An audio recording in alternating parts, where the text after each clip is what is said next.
sahabat SFS, berjumpa lagi sejenak bersama Tuhan, bersama saya Junita Batee, aspiran SFS. Sahabat SFS, Injil hari ini diambil dari Injil Markus bab 1 ayat 29 sampai 39. Saudara-saudari yang terkasih, kita bersyukur Yesus Kristus datang untuk menyelamatkan kita.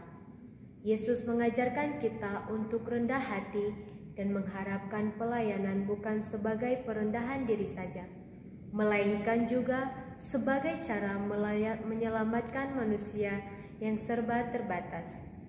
Yang dilakukan Yesus adalah hal biasa dan duniawi.